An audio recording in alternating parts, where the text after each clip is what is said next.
Assalamualaikum warahmatullahi wabarakatuh. Halo guys, selamat datang ya di channel ini. Oke guys, bagi kalian yang baru nonton channel ini, Mimin mohon ya subscribe terlebih dahulu.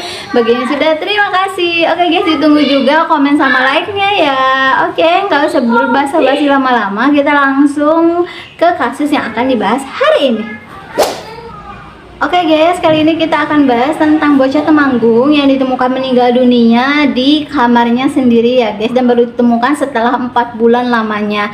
Nah, kita akan cari tahu apa sih motif dari pembunuhan anak tersebut dan bagaimana sih proses pembunuhan itu terjadi sampai ketahuan bahwa anak itu sudah meninggal dunia ya guys. Jadi kita akan runtut kronologinya dari awal mula kejadian ini guys. Jadi jenazah Aisyah Latifatul Humairah berumur 7 tahun itu ditemukan di kamarnya sendiri dalam posisi seperti ditidurkan ya, dan tinggal kulit dan daging saja alias sudah tidak menjadi jenazah utuh.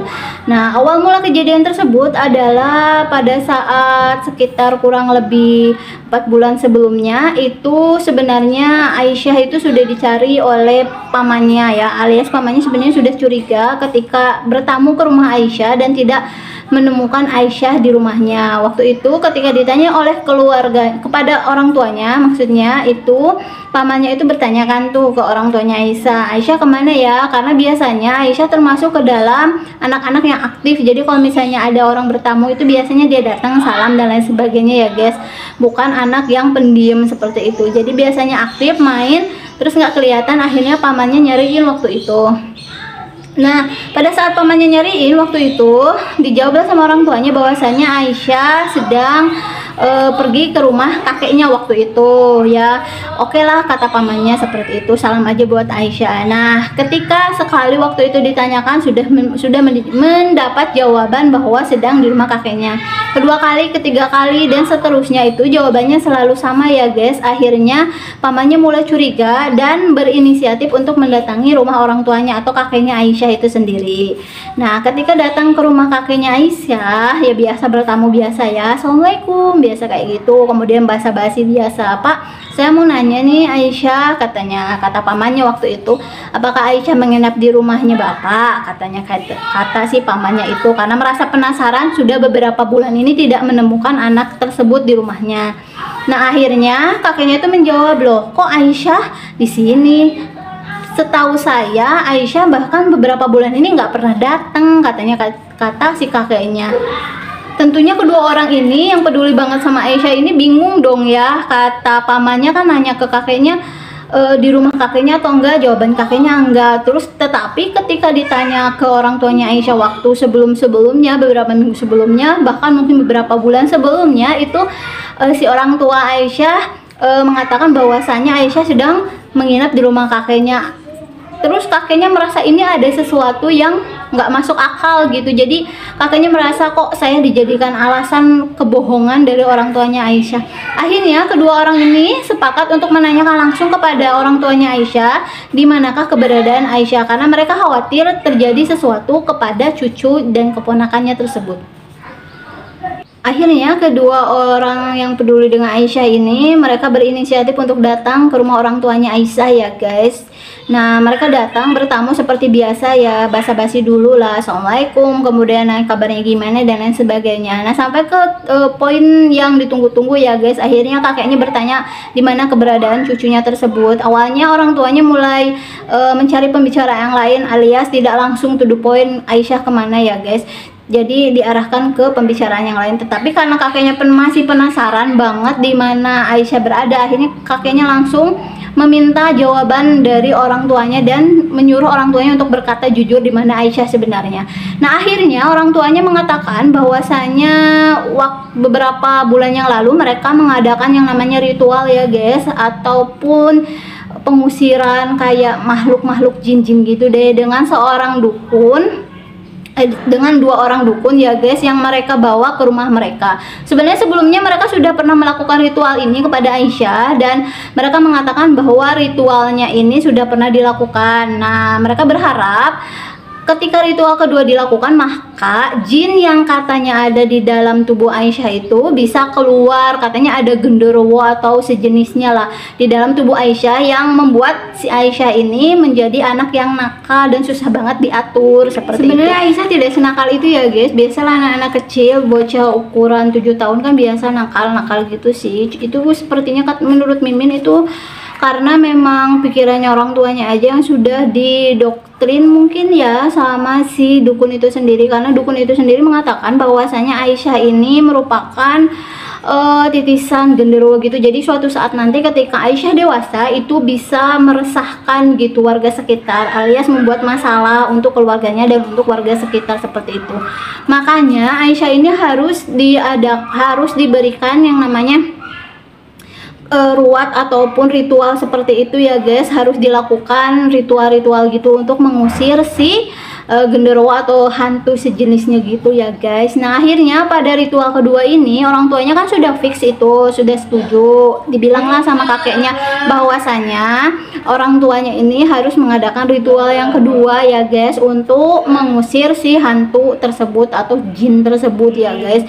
Nah pada hari kejadian itu orang tuanya biasa mempersiapkan kebutuhan ritual saat itu, kemudian si dukunnya datang dan melakukan ritual itu sendiri ya guys. Nah ternyata ritual itu sendiri dilakukan di rumah mereka sendiri ya guys. Jadi betul-betul atas persetujuan orang tuanya Aisyah itu sendiri.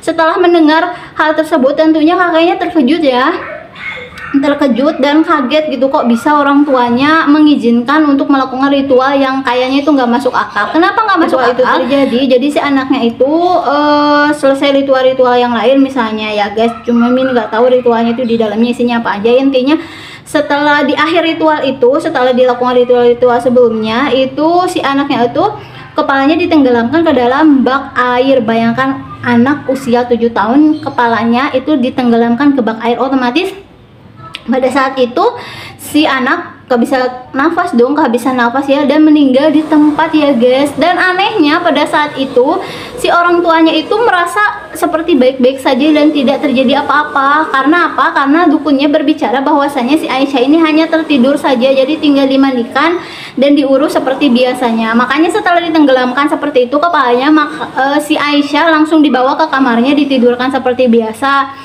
ya, selayaknya orang tidur. Dan setiap seminggu 2 kali itu dimandikan dan dibersihkan layaknya anak yang biasa aja gitu, masih hidup maksudnya, seperti itu. Aneh banget kan?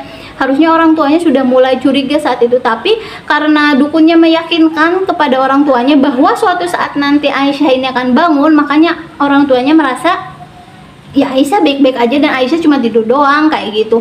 Makanya kakeknya ketika mendengar hal itu semakin marah dong ya, semakin marah dan semakin gusar. Akhirnya dipanggillah kedua dukun itu ya guys. Sebenarnya satu komplotan cuma 2 orang kayak gitu. Nah si dukunnya datanglah, kedua orang dukun itu, dan menceritakan semuanya. Yang awalnya sebenarnya mereka nggak ngaku ya kalau mereka oknum yang membuat Aisyah meninggal.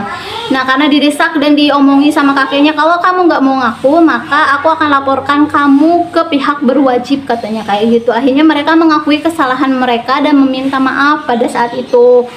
Nah otomatis kakeknya nggak terima dong ketika melihat dengan mata kepalanya sendiri bahwasanya Aisyah sudah menjadi kerangka dan tinggal daging seuprit alias sedikit ya di kamarnya.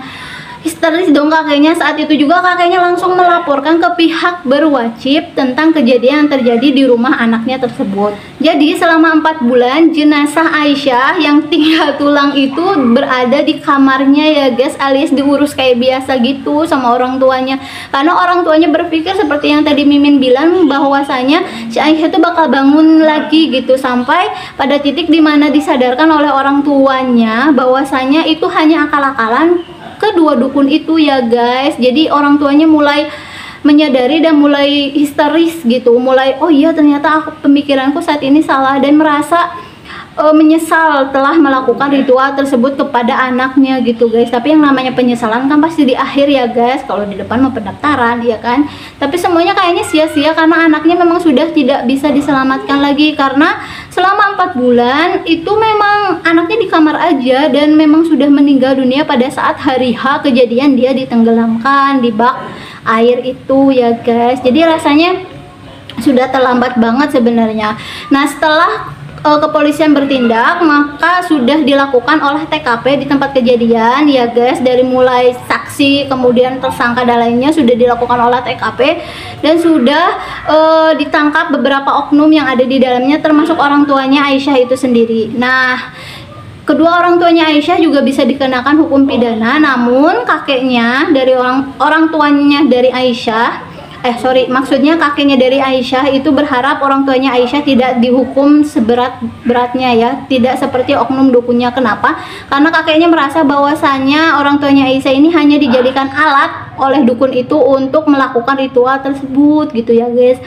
Pokoknya kita sama-sama berharap deh semoga keluarga korban ya guys diberikan ketabahan dalam menghadapi cobaan ini, dan semoga diberikan keadilan seadil-adilnya ya guys tentang kasus ini. Finalnya semoga jadi pelajaran untuk Mimin khususnya dan untuk kita semua ya yang menonton. Semoga jadi pembelajaran untuk kita semua dan lebih berhati-hati bila mendapat masukan atau saran dari orang lain ya guys, supaya disaring-saring dulu lah. Kalau misalnya memang masuk di akal boleh kita terima, tapi kalau misalnya tidak masuk logika kita, alangkah baiknya kita tidak mengikuti saran tersebut. Oke guys, mohon maaf ya, pokoknya mohon maaf banget apabila video ini menyinggung atau lain sebagainya. Ditunggu komennya. Akhir kata, wassalamualaikum warahmatullahi wabarakatuh, bye bye.